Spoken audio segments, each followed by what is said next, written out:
پاکستان میں کونڈمز اور خواتین کی ماہواری کے دوران استعمال ہونے والے سینٹری پیڈز اور پریگنینسی روکنے والی ادویات کے بارے میں احسن اقبال صاحب کے بیٹے ایم پی اے احمد اقبال صاحب نے پنجاب اسمبلی کے فلور پر کھڑے ہو کر ایسی تقریر کی ہے کہ جس کی پورے پاکستان میں دھوم مچی ہوئی ہے۔ فیملی پلاننگ کو ہیلتھ انفراسٹرکچر کے ساتھ مرج کیا جائے، مین سٹریم سروس بن سکے۔ آج بھی معاشرے میں بڑا ٹیبو ہے، فلور پہ ہم یہ کہیں گے کہ ہاں ہونی چاہیے، لیکن کیسے ہونی چاہیے اس پہ کبھی بات نہیں کریں۔ ایم پی اے احمد اقبال نے کونڈمز اور حمل روکنے والی ادویات سمیت خواتین جو ماہواری کے دوران پیڈز استعمال کرتی ہیں اس پر کھل کر بات کی اور کہا سینیٹری پیڈز لینے ہوں، نیپکنز لینے ہوں، کانڈمز لینے ہوں، کانٹرسیپٹیو پلز لینی ہوں، کانٹرسیپٹیوز لینے ہوں، آپ کو ایک خاکی لفافہ دے دیا جاتا ہے جیسے آپ گناہ کبیرہ سرزد کر رہے ہیں، چھپا کے کارنر میں فارمیسی میں رکھا جاتا ہے جیسے کوئی انلیگل ڈرگز۔ یہ وہ چیزیں جو انسان کے بایولوجیکل سسٹم میں اللہ تعالیٰ نے بنا کے دی ہیں، قرآن کی ان پہ آیات ہیں۔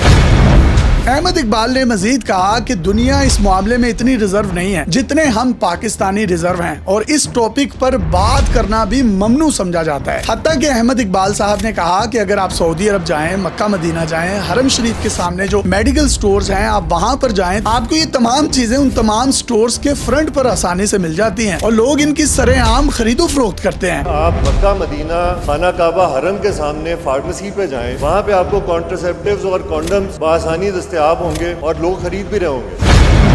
انہوں نے یہ نکتہ بھی اٹھایا کہ پنجاب اسمبلی میں بہبود آبادی اور آبادی کو کنٹرول کرنے کے حوالے سے بات تو کی جاتی ہے، لیکن یہ کیسے کنٹرول کی جائے گی؟ یہ موضوع ہی ایسا ہے کہ کوئی بھی رکن اس پر بات کرنا ہی نہیں چاہتا۔ یہ ایک اہم اور سینسٹیو موضوع ہے۔ انہوں نے کہا کہ پاکستان کی آبادی ایک اندازے کے مطابق 2050 میں 50 کروڑ کے قریب ہو جائے گی۔ مطلب جب سے پاکستان مارز وجود میں آیا ہے تب سے لے کر آج تک آبادی اگر 25 کروڑ ہے تو اگلے 25 سالوں میں یہ آبادی مزید 25 کروڑ بڑھ کر 50 کروڑ ہو جائے گی۔ لہٰذا پاکستان میں آبادی کنٹرول کرنے کے لیے اس موضوع پر بات کرنا اور اقدامات کرنا نہایت ضروری ہے۔ 2050 تک اس ملک کی آبادی کا جو ایسٹیمیٹ لگایا جا رہا ہے 50 کروڑ کی پاپولیشن ہو جائے گی۔ بہت باتیں کی پاپولیشن پلاننگ کے حوالے سے، فلور پہ ہم یہ کہیں گے کہ ہاں ہونی چاہیے، لیکن کیسے ہونی چاہیے اس پہ کبھی بات نہیں کریں۔ احمد اقبال صاحب کی اس تقریر کو سوشل میڈیا پر لوگ ٹرولنگ کا نشانہ بنا رہے ہیں اور طنزیہ انداز میں کہہ رہے ہیں کہ احسن اقبال اور ان کے بیٹے احمد اقبال نے پورے پاکستان میں نارووال کے لوگوں کا سر فخر سے بلند کر دیا ہے۔ اب آپ یہیں سے اندازہ لگا لیجئے جو اسپیسیفک لوگ اس معاملے پر بات کرنے سے منع کر رہے ہیں اور ان کی ٹرولنگ کر رہے ہیں ان میں شعور کی کتنی زیادہ کمی ہے۔ احمد اقبال صاحب نے واقعی ایک بہت سینسٹیو اور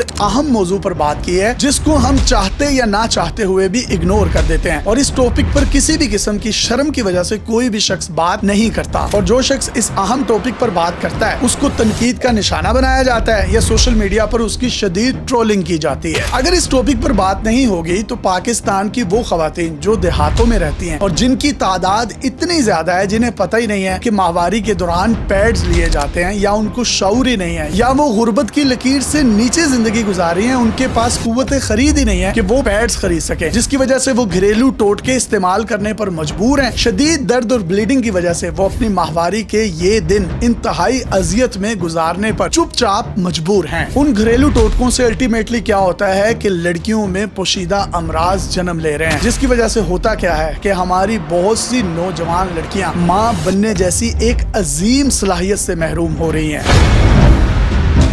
یونیسیف کی 2024 کی ایک تحقیق کے مطابق پاکستان میں صرف 12% خواتین ہیں جن کو ماہواری کے دوران کمرشلی پروڈیوسڈ سینٹری پیڈز ملتے ہیں۔ مطلب 100 میں سے صرف 12 خواتین ایسی ہیں جو ماہواری کے دوران یہ پیڈز استعمال کرتی ہیں یا ان کو اس کا علم ہے، اور 100 میں سے 88 خواتین ایسی ہیں جن کو ماہواری کے دوران یہ کمرشلی پروڈیوسڈ سینٹری پیڈز نہیں ملتے یا ان کو اس کی اویئرنیس ہی نہیں ہے اور وہ گھریلو ٹوٹکے استعمال کرنے پر مجبور ہیں۔ اکاؤنٹیبلٹی لیب پاکستان کی تحقیق کے مطابق ماہواری کے دوران 66% خواتین ایسی ہیں جو کپڑے کا استعمال کرتی ہیں۔ اس کے علاوہ 49% خواتین ایسی ہیں جو اس کپڑے کو دھو کر بار بار استعمال کرتی ہیں اور انہیں اس چیز کا شعور ہی نہیں ہے کہ اس کو بار بار استعمال کرنے سے مختلف قسم کے پوشیدہ امراض پیدا ہو سکتے ہیں، وہ ہو بھی رہے ہیں۔ اب اگر حمل روکنے والی ادویات کی بات کریں تو اس کو پاکستان میں بدکاری سے جوڑ دیا جاتا ہے کہ جی یہ بدکاری کو پرمان چڑھاتی ہیں، لیکن در حقیقت یہ بھی شادی شدہ